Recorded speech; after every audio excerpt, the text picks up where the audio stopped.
ہوں یاری، اب لگے گی ہماری تجھ پہ ضرب کاری، نکالیں گے تیری ہر بیماری اور ثابت کریں گے تجھ کو پکا ناری۔ سن ذرا یہاں، مولا علی کے چہرے پہ داڑھی تھی، ہمارے چہرے پہ داڑھی ہے، تو داڑھی کا چور ہے، مولا علی کی سنت کا قاتل ہے۔ خاموش، مولا علی کی سنت کا قاتل ہے، لہذا تو مولا علی کا دشمن۔ مولا علی درمیان سے مانگ نکالتے تھے، تو نے یہودیوں کی طرف سائڈ سے نکالی ہے، تو مولا علی کا دشمن۔ مولا علی شیر خدا رضی اللہ تعالی عنہ، آپ گلے میں نبی کریم علیہ السلام کی سنت والا لباس پہنتے تھے، انہیں یہودیوں والا لباس پایا ہے، ٹائی لگا کے رکھتا ہے، ٹائی وہ جو عیسائی لگاتے ہیں، کتے والا پٹا گلے میں ڈال کے رکھتا ہے۔ طارق صاحب موضوع سے نکل چکا ہے، یہ شخص موضوع سے نکل چکا ہے، مناظرہ ہار چکا ہے، ختم ہے۔ نہیں نکل چکا، مفتی صاحب موضوع پہ رہا، موضوع پرسنل نہ زیادہ باتیں کریں، علمی باتیں کریں لوگوں کو، تاکہ کچھ ان کو ٹائم آپ کو دے دیں گے، 1 منٹ زیادہ دے دیں گے۔ میں عرض کر رہا ہوں کہ آپ نا زیادہ نہ ہو، تھوڑی بہت ہو جاتی ہے، کوئی وہ اگنور کر دیتا ہے بھی، لیکن زیادہ ذرا نہیں۔ اللہ آپ کو جزاک خیر۔ میں نے قادیانی مرزا غلام احمد کی بات کی ہے کہ وہ سنی تھا، بس خاموش خاموش میری تو بات نہیں کی ہے۔ خاموش خاموش۔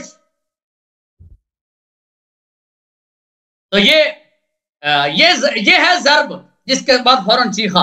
اب دوسری بات اس نے کہی ہے کہ یہ زید بن علی کی روایت ہے۔ یہ زید بن علی کون ہے؟ یہ امام زین العابدین کے بیٹے ہیں۔ اس نے کہا یہ اہل سنت ہیں، ہمارا ان سے تعلق نہیں ہے۔ اس سے معلوم ہوا اس کا اہل بیت سے کوئی تعلق نہیں ہے۔ اور شیعہ دا کلمہ پڑھنے والے ہو، انہوں نے یاری گمراہ کرتا ہے۔ یاری اب ایران سے تہران تک اور نجف سے قم تک، پاکستان سے امریکہ تک کوئی رافضی لے کر آ میرے سامنے جو جواب دے مجھے اس بات کا کہ تو کہتا ہے زید بن علی سنی ہے۔ اس سے معلوم ہوتا ہے کہ جو اہل بیت ہیں وہ سنی ہے، ان کا کسی رافضی شیعہ کے ساتھ کوئی تعلق نہیں ہے۔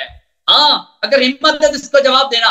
تو میں نے تیری کتاب سے حوالہ دیا کہ یہ مدعا حرام ہے، حرام ہے، حرام ہے، اور تو نے درمیان میں اپنی کتب کے حوالے دیے، اسی وجہ سے میں بھی دیتا ہوں۔ تو کتاب بھی وہی جس کے حوالے تو دیتا ہے اہل سنت کے۔ در المنصور میں تفسیر ابن ماثور ہے، وہ آیت مبارکہ تو نے پڑھی ہے، اسی کے ساتھ کیا لکھا ہے؟ کہتا ہے عمر نے حرام کیا ہے متع کو۔ سونیے ذرا یہاں کیا فرماتا ہے؟ ان اللہ حرمہا الی یوم القیامہ، متع کو اللہ نے حرام کیا ہے قیامت کے دن تک۔ عمر نے حرام کیا ہے، ذرا تو جوڑ کے بیٹھنا کہ عمر نے حرام کیا ہے۔ ذرا اپنی کتب کے اندر دیکھ اور تیری کتاب کے اندر جن کو میں نے حوالہ دیا کیا لکھا ہے؟ اس کو اللہ نے حرام کیا ہے۔ اور یہاں میں نے اور باتیں کرنی تھی، حوالہ جات میرے پاس موجود ہیں، تو لیکن تجھے تکلیف ہونے لگ گئی، اس وجہ سے میں نے اپنی اس ضرب کو روکا۔ اب تیرا یہ رد جو تو نے کہا کہ اس کو عمر نے حرام کیا ہے، یہ تیری بات ہم نے غلط ثابت کر دی۔ میری کتاب کا نام ہے تفسیر کبیر منہج الصادقین، تالیف ملا فتح اللہ کاشانی، ملا کاشانی۔ کیا لکھتا ہے کہ جس بندے نے فمن تمتع مرتن، جس نے ایک مرتبہ متع کی، درجتہ کا درجۃ الحسین، اس کا درجہ حسین کا درجہ ہے۔ من تمتع مرتين، جس نے 2 مرتبہ متع کی، درجتہ کا درجۃ الحسن، اس کا درجہ امام حسن کے برابر ہے۔ ومن تمتع ثلاث، جس نے 3 مرتبہ متع کی، ان كانت درجتہ کا درجۃ علی بن ابی طالب، اور جس نے کہتا ہے 1 مرتبہ زنا کیا وہ حسین کے برابر، کہتا ہے جس نے 2 مرتبہ زنا کیا وہ حسن کے برابر، جس نے کہتا ہے 3 مرتبہ زنا کیا وہ تیرا کاشانی لکھتا ہے وہ مولا علی کے برابر، اور آگے بکواس کرتا ہے جس نے 4 مرتبہ زنا کیا وہ اللہ کے نبی کے برابر۔ یہ تمہارا گندا مذہب، پلید مذہب ہے، اتنا گندا ذلیل رذیل لعین مردود مذہب۔ اس کے اندر یہ ہے کہ متع کرنے والا یعنی زنا کرنے والا امام حسین کے برابر ہے۔ یہ ہے اہل بیت کی محبت، یہ امام حسن حسین کی محبت، یہ ہے مولا علی کی محبت، یہ ہے پاک رسول اللہ کی محبت۔ ہم لعنت بھیجتے ہیں ایسے مذہب پر، ہم لعنت بھیجتے ہیں ایسی محبت پر۔ محبت یہ ہے کہ پوری کائنات ایک طرف ہو جائے۔ حضرت سیدنا اور امام حسین کی ایسی شان ہے، امام حسین کے برابر کوئی نہیں ہو سکتا۔ ہاں ان کو اللہ تعالیٰ کے پاک محبوب نے بلند رتبہ دیا ہے، شیخین رضی اللہ تعالیٰ عنہ، ان کی شان برابر بڑا، لیکن یہ امام حسن کی بلند شان، امام حسین کی بلند شان، ہمارا یہ مذہب ہے۔ نبی کریم علیہ الصلوۃ والسلام نے فرمایا الحسن والحسین سیدا شباب اہل الجنہ، حسن اور حسین جنت کی جوانوں کے سردار ہیں، اور ایک منٹ حضرت آپ کی آواز میرے تک آواز نہیں پہنچ رہی صحیح طریقے سے، آپ زیادہ صحیح آواز صحیح آ رہی ہے، آواز صحیح جی۔ تو آپ اچھا تھوڑا سا سلو بولیں نا، وہ مجھے سمجھ نہیں آتی آپ کیا کہہ رہے ہیں۔ جی جی، تو یہ میرا آدھا منٹ کھایا یہ مجھے دینا ہے۔ اچھا جی، تو یہ ان کے کتنا پلید مذہب ہے جس کے اندر یہ ہے کہ جس نے زنا کیا۔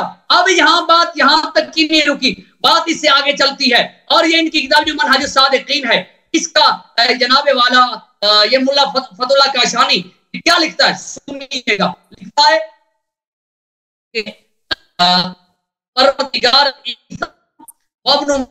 سنت من است، کیا کہتا ہے؟ کہتا ہے زنا یہ مدعا کرنا زنا ہی ہے کہ وہ حرام ہے، کہتا ہے یہ پروردگار کی سنت ہے۔ او خدا کا خوف ہونا چاہیے، یہ تمہارا پلید مذہب ہے جس کے اندر یہ ہے کہ زنا کرنا، اور خاموش کہتا ہے کہ جناب یہ تمہارے مذہب کے اندر لکھا ہے کہ زنا کرنا، کہتا ہے کیا ہے؟ کہتا ہے کہ یہ خدا کی سنت ہو، معاذ اللہ اللہ معاف فرمائے۔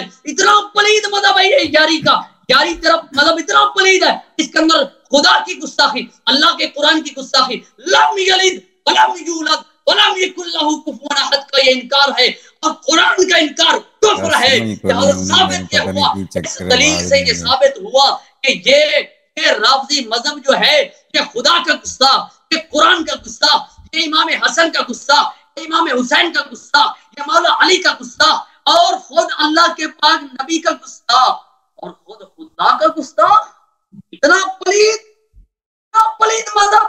اب بات کو آگے چلاتا ہوں، ذرا اگر ہمت ہے اس کا ذرا جواب دیجئے گا۔ اگر یاری کہے اگر یہ بات کہے کہ خدا جو ہے نا یہ جائز ہے، وہ کہتا ہے کہ قرآن سے ثابت ہے، فلاں سے ثابت ہے، میں نے اس کو دکھایا کہ یہ حرام ہے، میری بات کو برا نہ منائیے گا۔ اگر یاری تیرے نزدیک مدعا جائز ہے تو پھر اپنی بیٹی ذرا مجھے مدعا میں دے، اگر تیرے نزدیک جائز ہے۔ خاموش، اگر تیرے نزدیک جائز ہے، پچھلے دنوں تو نے ایک روایت بیان کی تھی، تو اگر تیرے نزدیک جائز نہیں ہے پھر نہیں، اگر تیرے نزدیک جائز میں نے نہیں ہے آپ کو پھر بتایا نہیں۔ کہ پرسنل باتیں نہ اس طرح اٹیک کریں، آپ علمی طریقے سے بات کریں۔ بار بار میں نے علمی طریقے سے ہی تو کر رہا ہوں، ذرا آپ اس کو اس طرح نا، آپ کی آواز بھی مجھے ذرا صحیح نہیں آتی نا، مجھے اس طرح ہی لگتا ہے جیسے تھوڑا چلا کے نا بات کریں، بات کو سنیں، تھوڑا منیر صاحب تحمل سے بات کریں نا، پھر سمجھ آتی ہے۔ وہ جب زور سے بولتے ہیں تو پھٹ جاتی ہے آواز، میرے سمجھ نہیں آ رہی مجھے کیا فرما رہے ہیں۔ اچھا چلو بات کو سنیں۔ اب یہاں پر ہم نے یہ ثابت کیا، یہ ٹھیک ہے، ٹون یہ ٹھیک ہے کہ اس کا جواب انشاءاللہ الرحمن کبھی نہیں آئے گا۔ اور ہم نے گفتگو کے آغاز میں حسن اللہ یاری سے یہ سوال کیا تھا کہ جو اہل بیت کا منکر ہے، اہل بیت کو نہیں مانتا یا اہل بیت کی نہیں مانتا، وہ کون ہے؟ اس نے کہا جو اہل بیت کی کو نہیں مانتا وہ کافر ہے۔ تو اس نے حضرت زید بن امام زین العابدین علی اوسط کو اہل سنت کے کھاتے میں ڈالا ہے، ہمارے کھاتے میں، ہمیں وہ قبول ہے، اور اس سے معلوم ہوا کہ یہ ان کا منکر ہے، تو اہل بیت کا منکر لہذا کافر، اپنی زبان سے خود کافر ثابت ہو گیا۔ تو اب آپ بات کو آگے چلاتا ہوں، آدھا منٹ میرا کھایا بھی تھا وہ بھی یاد رکھنا ہوگا۔ تو یہاں اور بھی بات یاد رکھیے گا، اس نے پچھلے دنوں یہ کہا تھا کوئی بندہ شیعہ کتاب سے کسی کتاب سے کوئی حوالہ دے دے، اس کے اندر یہ ہو کہ حضرت ابوبکر صدیق کی خلافت، حضرت عمر پاک کی خلافت کو اہل بیت نے مانا ہو، جو نہ مانے وہ کافر ہے۔ تو اہل بیت کا رونا روتا ہے، خود پاک رسول اللہ سے دکھاتا ہوں کتاب بھی تیری ہے، اپنے والا بھی تیرے مذہب والا ہے، ایڈیشن بھی تیرا ہے، کتاب بھی تیری ہے، لکھنے والا بھی تیرا ہے، ذرا آ میرے سامنے اور اس کتاب کو میں نکال کر تیرے سامنے اس کا حوالہ لاتا ہوں، ذرا توجہ کے ساتھ بات کو سن۔ اگر چل جائے تو حوالہ دے رہا ہوں، بات غلط ثابت ہوئی تو یہ سبب مجھ سے آگے پیچھے ہو جاتا ہے۔ کتاب ہاں وہ سکرین شیئر کرتے ہوئے نا وقت لگے گا۔ ہاں ٹھیک ہے بلائیں اس کو، چلیں جی۔ یہ تیسری ٹرن انہوں نے 10 منٹ لگائے ہیں، بسم اللہ الرحمن الرحیم. دیکھیں محترم ناظرین، میں نے نہیں کہا تھا کہ زید ابن علی عمری تھا، میں نے کہا کہ یہ عمرو ابن خالد جس نے یہ اس کو سنائی نہیں دیتا، عمرو ابن خالد جس نے زید سے روایت کی، یہ اہل سنت کا راوی ہے، اور زید ہمارے نزدیک ائمہ طاہرین علیہ السلام میں سے نہیں ہے، اس کے روایات اس کے اقوال ہم پہ حجت نہیں ہے. امام علی علیہ السلام سے اگر امام جعفر صادق علیہ السلام نے روایت کیا ہوتا تو وہ ہمارے نزدیک حجت ہوتا. جو مخالفین کے روایات ہمارے کتب میں ہیں وہ ہمارے نزدیک حجت نہیں، وہ چاہے کتب اربعہ میں ہوں، یہ اس شخص کو سمجھ نہیں آتا، الگ بات ہے. اچھا، یہ تو پھر ایک دفعہ پھر میں نے کہا نا، میں نے اس کی اپنی کتاب سے ثابت کیا کہ عمر بن الخطاب نے رسول صلی اللہ علیہ وسلم کی توہین کی ہے. نبی صلی اللہ علیہ وسلم کا توہین کرنے والے کو فاروق کہنا، اس کو حضرت کہنا، اس کو رضی اللہ کہنا، یہ تو وہی ہو سکتا ہے جو سلمان رشدی جیسا ہو نا، مسلمان تو نہیں کر سکتا نا. اس نے جواب دیا، پچھلے دفعہ میں نے اس کو للکارا، ابھی تیسری دفعہ ہے، تیسری ٹرن میں پھر اس کو للکار رہا ہوں. اور بھائی مناظرہ ختم ہے، اس کا مذہب باطل ہو چکا ہے، کیونکہ اس کے امام رسول صلی اللہ علیہ وسلم کے توہین کرنے والے ہیں اور رسول صلی اللہ علیہ وسلم کے گستاخ ہیں. اگر ان کے امام گستاخ ہیں تو یہ بذات خود ان کا مذہب باطل ہے، یہ مذہب ان کا ختم ہو چکا ہے. اور جو رفض ہے کہ شیخین کو نہ ماننا یہ اصل ایمان ہے، وہ ثابت ہو چکا ہے. اب یہ انہوں نے ایک روایت نقل کی ہے کہ جس نے ایک دفعہ متعہ کیا ہے وہ اس کا درجہ امام حسن علیہ السلام، پھر امام حسین علیہ السلام، پھر رسول صلی اللہ علیہ وسلم، جس نے 4 متعہ کیا نا، اس نے ایسی روایت نقل کیا. اس کا سند تم نے کیوں نہیں پڑھا؟ کیوں کسی معتبر شیعہ کتاب سے نقل نہیں کیا؟ کہ تم نے ایک فارسی کتاب سے، جو تفسیر منہاج الصادقین ہے، وہ ایک فارسی کتاب ہے، یہ تفسیر منہاج الصادقین یہ ملا فتح اللہ کاشانی، اور وہ یہ جو روایت آپ کہہ رہے ہیں نا وہ صفحہ نمبر 480 میں ہے. وہ کہتے ہیں شیخ عبدالعلی در رسالہ در باب متعہ نوشتہ آوردہ، من تمتع مرتن درجت کدرجت حسین علیہ السلام. یہ اس کا نہ کوئی سند ہے، یہ کوئی ملا عبدالعلی ہے اس کے کتاب سے نقل کر رہا ہے، ٹھیک ہے نا. اس کا کوئی حجیت نہیں. اس طرح نہیں دنیا میں جو بھی آپ کو حدیث ملے، چاہے فارسی کتابوں میں ملے، وہ شیعوں پہ حجت ہوتی ہے. آپ کو چاہیے کہ مستند شیعہ کتابوں سے، معتبر شیعہ کتابوں سے، جن کو شیعہ صحیح مانتے ہیں، ان سے کوئی روایت نقل لے کر، جیسے میں حدیث نقل کرتا ہوں آپ کی کتاب سے صحت بھی ثابت کر لیتا ہوں، یہ تو آپ سے ہوتی نہیں ہے نا. ہمارے نزدیک میں نے بارہا عرض کیا کہ اہل بیت طاہرین علیہ السلام کا مقام کوئی حاصل نہیں کر سکتا. یہ من لا يحضر الفقیہ ہے، یہ زیارت جامعہ کبیرہ ہے. فبلغ الله بكم اشرف محل المكرمين واعلى منازل المقربين وارفع درجات المرسلين حيث لا يلحق لاحق ولا يفوق فائق ولا يسبق سابق ولا يطمع في ادراك طامع حتى لا يبقى ملك مقرب ولا نبي مرسل ولا صديق ولا شهيد ولا عالم ولا جاهل ولا دني ولا فاضل ولا مؤمن صالح ولا فاجر طالح الا عرفهم جلالة امركم. کہ اللہ تعالیٰ نے اہل بیت طاہرین علیہ السلام کو وہ مقام عطا فرمایا کہ سب انبیاء مقربین، سب انبیاء مرسلین ان کے درجے تک نہیں پہنچ سکتے، ٹھیک ہے نا. تو یہ ہمارا عقیدہ ہے، یہ جو ہمارے صحیح احادیث میں، اس طرح کے احادیث ہمارے ہاں بہت زیادہ ہے. انہوں نے جو حدیث نقل کی وہ اس کی کوئی نہ سند ہے، کچھ بھی نہیں ہے. اب اس کا اگر ہم سند چھوڑ بھی دیں نا، کہہ دیں کہ چلے یہ حدیث ہم مان بھی لیتے ہیں، پھر بھی یہ کوئی اتنی بڑی بات نہیں، کیونکہ ان لوگوں نے خود اپنی کتاب میں نقل کی ہے. یہ سنن ترمذی ہے، یہاں پر انس نے روایت کی، ومن احیا سنتی فقد احبنی ومن احبنی کان معی فی الجنہ. رسول صلی اللہ علیہ وسلم کی انہوں نے خود حدیث نقل کی ہے، جس نے میرے کسی سنت کو احیا کیا وہ اس نے مجھ سے پیار کیا، اور جو مجھ سے پیار کیا وہ جنت میں، ٹھیک ہے نا. تو یہ جو متعہ کی بات ہو رہی ہے، یا اگر کسی نے متعہ یا کوئی، ہم تو نہیں مانتے بھائی یہ روایت کو، اگر ہو بھی تو اس طرح اس کی عبارت میں اگر غض نظر اس سے، یہ آپ کے اصول کے مطابق یہ صحیح بات ہے، آپ کے اصولوں کے مطابق. اچھا، اور جہاں تک اس متعہ کی بات ہے، اب پتہ چلا یہ کہہ رہا تھا پلید مذہب ہے، پلید مذہب ہے، پلید مذہب ہے. یہ دیکھو اب پلید مذہب پتہ چلے گا نا. تم نے خود کہا کہ متعہ حرام ہے، ہم تو کہتے ہیں متعہ جائز ہے، قرآن میں موجود ہے. تم کہتے ہیں متعہ حرام ہے، یہ مسند ابی داؤد 43 ہے. ہائے ہائے ہائے ہائے ہائے ہائے مسند ابی داؤد 43 جلد نمبر 2. اب دیکھو، مروت اسماء بنت عمیس کی نبی کریم صلی اللہ علیہ وسلم سے روایت کردہ احادیث. حضرت مسلم قری فرماتے ہیں کہ ہم حضرت اسماء بنت ابی بکر، ابو بکر کی بیٹی کے پاس گئے، عائشہ کے بڑی بہن کے پاس. ہم نے ان سے عورتوں کے ساتھ متعہ کے متعلق پوچھا، عورتوں کے ساتھ متعہ پوچھا، تو انہوں نے کہا ہم نبی کریم صلی اللہ علیہ وسلم کے زمانے میں کیا کرتی تھی؟ کرواتی تھی. کروائیے نا. شیعہ کتاب ہے؟ نہیں ہے.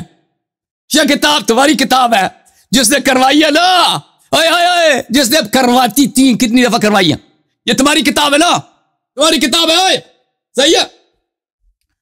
اچھا، اب کس نے اس کو حرام کیا ہے بھائی متعہ کو؟ میں آپ کو بتاتا ہوں کس نے حرام کیا. یہ مسند ابی عوانہ ہے، ابی اسحاق اسفرائینی کی جزء ثانی چھاپ دار المعرفہ. ملاحظہ کریں، یہاں پر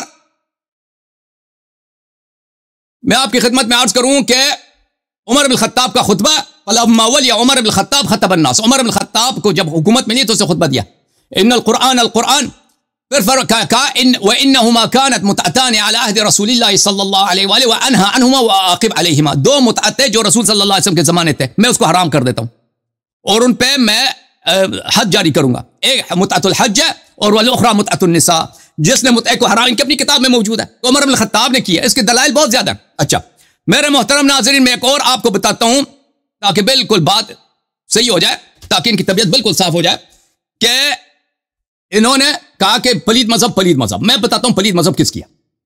یہ کتاب الموطا ہے، ادھر دیکھو، ادھر ادھر ادھر ادھر ادھر ادھر ادھر پگڑی، میں نے کیا کہا تھا اس کے پگڑی کے متعلق، اس نے کہتا تو میرے پگڑی کے، میں نے تیری پگڑی اور اس کے، میں نے کہا تھا کہ قادیانی مرزا غلام احمد قادیانی شیعہ نہیں تھا، اہل سنت کا ایک بہت بڑا مولوی تھا، اپنے زمانے میں بہت بڑا مناظر تھا، اس کی پگڑی تیری پگڑی جیسے تھی، داڑھی بھی تیری داڑھی جیسے تھی۔ اب دیکھو یہ الموطا جزء اول حدیث نمبر 12، عائشہ في من كانت تحب أن يدخل عليها من الرجال فكانت تأمر أختها أم كلثوم بنت أبي بكر وبنات أخيها أن يرضعن من أحبت أن يدخل عليها من الرجال، جو بھی مرد عائشہ سے ملاقات کے لیے آتے تھے، عائشہ کہتے تھے پہلے محرم بن جاؤں۔ کیسے محرم بنتے تھے وہ؟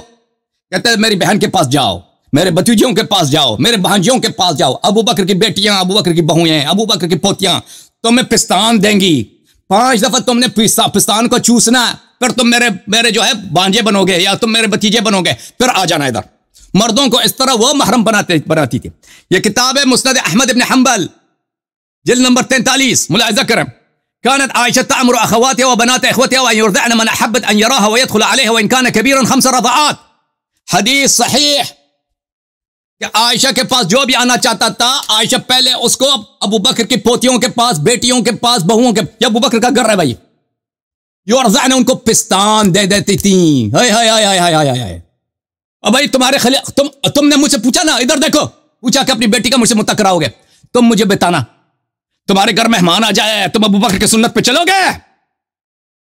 میری تو بیٹی ہے نہیں کہ میں کسی سے اس کا رشتہ کرا دوں، میری بیٹی ہوتی تو کوئی مومن ہوتا تو میں رشتہ بھی کرا لیتا، ایسی کوئی بات نہیں ہے، ٹھیک ہے نا، لیکن وہ بیٹی کے لیے باپ کی ولایت شرط ہوتی ہے، اس کے لیے بہتر یہ ہوتا ہے، اہم یہ ہوتا ہے کہ وہ کیا کرے، وہ عقد دائم کرے، لیکن میری بیٹی نے اللہ نے نہیں دیا۔ لیکن میں تجھے بتاتا ہوں مولوی تیرے گھر کو آ جائے، ابو بکر کی سنت پہ چلو گے؟ میں ابو بکر کا تو پتہ چلا نا، میں مزید تمہاری طبیعت صاف کروں کہ پلید مذہب کس کا ہے، پلید مذہب کس کا ہے۔